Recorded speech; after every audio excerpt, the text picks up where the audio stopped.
Hello viewers, welcome to my YouTube channel. आज हम इस वीडियो में again class 12th macroeconomics unit 3 determination of income and employment के बहुत important formulas discuss करने जा रहे हैं।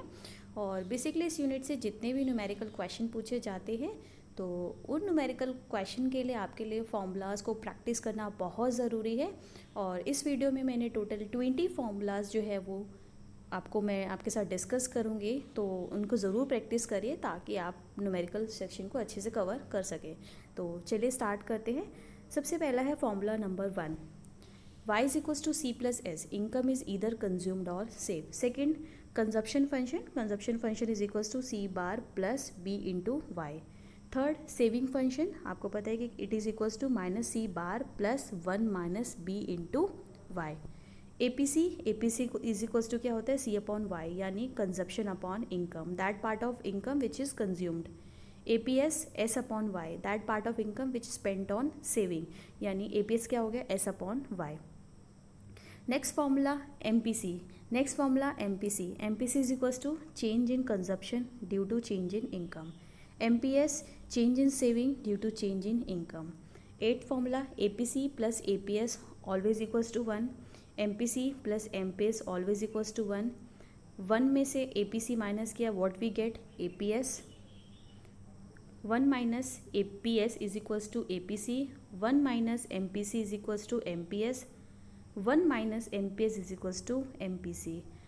14th, APC greater than 1. APC, why APC can be greater than 1? That means how the value of APC can be greater than 1, because as we know APC का formula क्या होता है, C upon Y.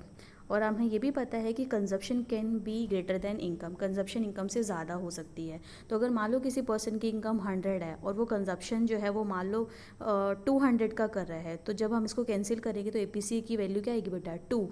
तो 2 obviously 1 से क्या है, ज़्यादा, तो एपीसी 1 से ज़्यादा हो सकता है, लेकिन एपीसी कभी नेगेटिव नहीं हो सकता, बिकॉज आपको पता है कि कंजप्शन कभी नेगेटिव नहीं होगा, क्योंकि हमेशा इकोनॉमी में कुछ ना कुछ कंजप्शन तो होगा ही सर्वाइव करने के लिए। ठीक है, तो आपको याद रखना है कि एपीसी एक से ज़्यादा नहीं हो सकता, एक से ज़्यादा हो सकता है बट कभी नेगेटिव नहीं हो सकता। 15th formula APS can be negative, आपको पता है कि एपीएस क्या होता है, एपीएस होता है एस अपॉन वाई। तो सेविंग आपने पढ़ा है कि सेविंग नेगेटिव हो सकती है। कब सेविंग नेगेटिव होगी, जब हम ऑटोनोमस कंजप्शन करते हैं, यानी जब इनकम ज़ीरो होती है फिर भी हम कंज्यूम करते हैं, तो उस केस में सेविंग क्या होती है, नेगेटिव होती है। तो ये सेविंग नेगेटिव हो सकती है, ठीक है, बट यानी एपीएस जो है वो नेगेटिव हो सकता है, बट एपीएस की वैल्यू 1 से ज़्यादा नहीं हो सकती। क्यों नहीं हो सकती, क्योंकि अगर 1 से ज़्यादा होने का मतलब क्या है, सेविंग इनकम से ज़्यादा। क्या सेविंग इनकम से ज़्यादा हो सकती है, नहीं। ठीक है, तो यानी एपीएस नेगेटिव हो सकता है। क्यों नेगेटिव हो सकता है, क्योंकि सेविंग नेगेटिव हो सकती है। सेविंग नेगेटिव कब होगी, जब हम कंजप्शन इनकम से ज़्यादा कर सकते हैं। ठीक है, लेकिन एपीएस 1 से ज़्यादा नहीं हो सकता। क्यों, क्योंकि सेविंग कभी भी इनकम से ज़्यादा नहीं हो सकती। Next formula 16th, APS can be less than 0, यानी एपीएस की वैल्यू जो है वो 0 से कम हो सकती है।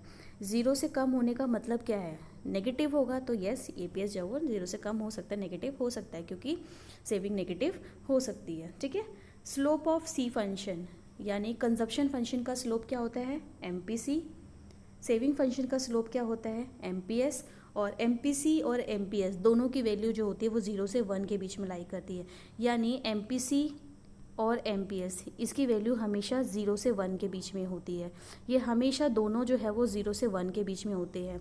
एमपीसी कभी बिल्कुल 0 नहीं हो सकता और एम कभी बिल्कुल 1 नहीं हो सकता। ठीक है, और एमपीएस भी सेम ही ऐसा होता है, यानी जितना चेंज इनकम में हुआ क्या उतना ही चेंज, उतना एग्जैक्ट अमाउंट का चेंज हम अपने कंजप्शन में करते हैं, नहीं करते हैं। ठीक है, और ऐसा भी नहीं हो सकता है कि जितना कंजप्शन में चेंज हुआ था हमने अपने इनकम में चेंज हुआ था हमने अपने कंजप्शन में चेंज नहीं किया। इस वजह से एमपीसी और एमपीएस कभी भी 0 और 1 नहीं हो सकते, बट हाँ इनकी वैल्यू हमेशा 0 से 1 के बीच में लाई करेगी। वो 0 से 0.1 0.2 हो सकता है और 0.99 हो सकता है, बट एग्जैक्टली 1 नहीं होगा। ठीक है, तो एमपीसी और एमपीएस की वैल्यू हमेशा कहाँ होगी, 0 to 1। तो आई होप आपको ये वीडियो क्लियर होगी। और बेसिकली इस वीडियो में हमने यूनिट 3 के जितने भी फॉर्मूलाज थे वो सारे फॉर्मूलाज डिस्कस किए हैं। तो आई होप आपको क्लियर होगा। तब तक के लिए bye bye, take care, have a good day.